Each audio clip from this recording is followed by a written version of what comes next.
நுரையீரல் போடுறேங்க. இது வந்து ஆட்டு நுரையீரல்.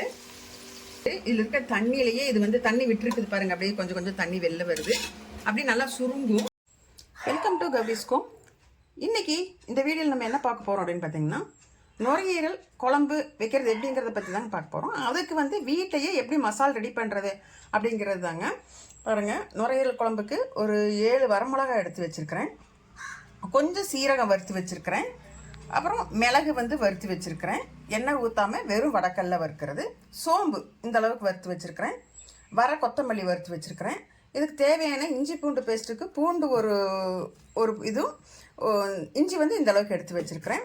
அதுபோக மசாலா ஐட்டம் பார்த்திங்கன்னா, இந்த அன்னாச்சி பூ வந்து ஒரு பூ எடுத்துருக்கிறேன், உடஞ்சிருச்சு, நான் உடச்சிட்டேன். அப்புறம் ஒரு ஏலக்காய் எடுத்து வச்சுருக்கிறேன், பட்டை வந்து ஒரு 4 சின்ன சின்ன பட்டையை எடுத்து வச்சுருக்கிறேங்க.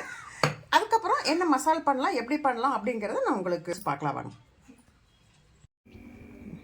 இப்போ நான் குக்கர் வச்சுருக்கேங்க. குக்கர் வச்சு எண்ணெய் ஊற்றிருக்கிறேன். எண்ணெய் ஊற்றி சின்ன வெங்காயம் போடுறேன். ஃபஸ்ட்டு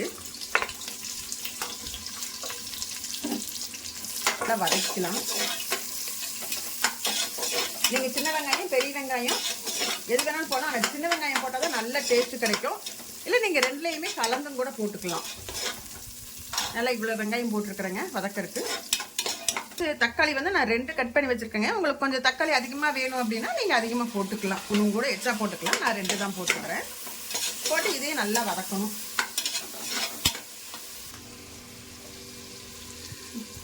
இப்போ வந்து இந்த நுரையீரல் போடுறேங்க. இது வந்து ஆட்டு நுரையீரல், நல்லா கழுவியாச்சு, சுத்தம் பண்ணி வச்சுருக்குது. இதையும் கூட போட்டு வதக்கணும்.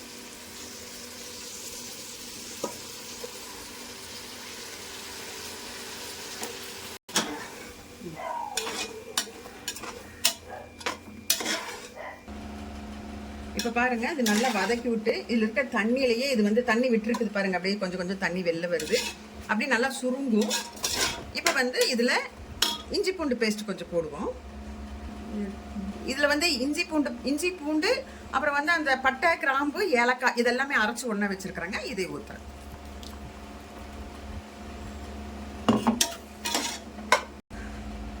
இஞ்சி பூண்டு பேஸ்ட் போட்டு நல்லா வதக்கி விட்டாச்சுங்க. அந்த பச்சை வாசம் போயிடுச்சு இஞ்சி பூண்டு பேஸ்ட்டில். இந்த கரம் மசாலாவும் போட்டு வதக்கியாச்சுங்க. இப்போ வந்து நாங்கள் வீட்லேயே மசால் ரெடி பண்ணேன் இல்லையா குழம்புக்கு ராவா, அந்த மசால் பொடியை நான் போடுறேன். வரமிளகா, மல்லி, சீரகம், மிளகு, சோம்பு எல்லாம் போட்டேன் இல்லையா, அதை போட்டு மிக்சியில் அப்படியே வரனே அரைச்சிட்டு தண்ணி ஊற்றாமல் இதையும் போட்டு நல்லா கலக்கி விட்றேன். கொஞ்சம் உப்பு நான் போட்டுக்கிறேன், உப்பு கூட போட்டுக்கிறேன். போட்டு இதையும் 2 பெரட்டணும். இப்போ வந்து மசால் போட்டு இவ்வளோ நல்லா பெரட்டி விட்டுருக்குதுங்க. பாருங்கள் எப்படி இருக்குதுன்னு சொல்லிட்டு. இதில் நீங்கள் தண்ணி ஊற்றி கிரேவி மாதிரி பண்ணணுன்னாலும் பண்ணிக்கலாம். நான் வந்து எனக்கு கொஞ்சம் குழம்பா வேணும் அப்படிங்கிறதுக்காக கொஞ்சம் இந்த அளவுக்கு தேங்காய் எடுத்து தேங்காய் மட்டுமே அரைச்சி இதில் ஊற்றிறேங்க. ஊற்றி வேக வைக்க போகிறேன். பத்தாவதுக்கு கொஞ்சம் தண்ணி வேணால் தண்ணி ஊற்றிக்கலாம், உங்களுக்கு தேவைப்பட்டால் ஊற்றிக்கலாம், இல்லைன்னா வேண்டியதில்லை. எனக்கு வேணும், அதனால் நான் கொஞ்சம் தண்ணி ஊற்றிக்குவேன். இதில்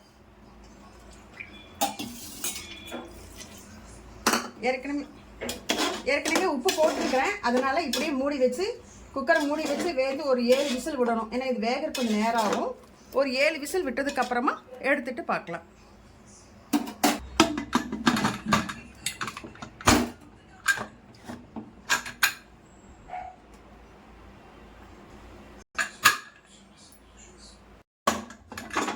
இப்போ பாருங்க, 7 விசில் விட்டுருக்கிறேன். குழம்பு இந்த மாதிரி ஆயிருக்குது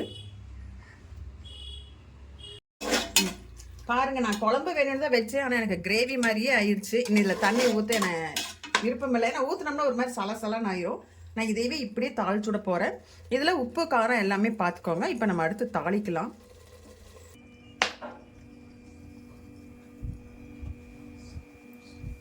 இப்போ எண்ணெய் காஞ்சிருச்சுங்க, கொஞ்சம் தாளிச்சு விட்டுக்கலாம்.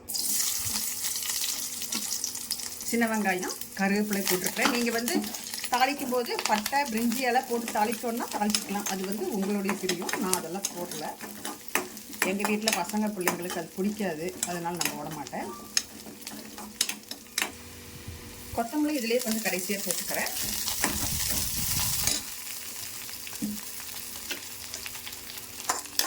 இப்போ இது சாப்பிட்றதுனால நமக்கெல்லாம் என்ன பெனிஃபிட் அப்படின்னு பார்த்தீங்கன்னா, ஆண்களாக இருந்தாலும் சரி பெண்களாக இருந்தாலும் சரி 2 பேத்துக்குமே வந்து இரும்பு சத்துங்கிறது கண்டிப்பாக வேணுங்க. இது பெண்கள் வந்து கண்டிப்பாக இது சாப்பிட்ணுங்க. ரொம்ப உடம்புக்கு நல்லது அவங்களுக்கு. மாதத்தில் ஒரு தடவையாவது சாப்பிட்லாம். இது வந்து நான்வெஜ் சாப்பிட்றவங்க மாதத்தில் ஒரு தடவை சாப்பிடுங்க. இந்த டிஷ்ஷு வந்து உங்களுக்கு பிடிச்சிருந்ததுன்னா எனக்கு ஒரு லைக் பண்ணுங்கள், செஞ்சு பாருங்கள். எப்படி இருக்குன்னு சொல்லிட்டு எனக்கு கமெண்டில் சொல்லுங்கள். ஏதாவது கேட்கணுன்னா கேளுங்க. இந்த மாதிரி சமையல் வீடியோக்கு கௌரிஸ் கோம் சேனலை சப்ஸ்கிரைப் பண்ணிவிட்டு பாருங்கள்.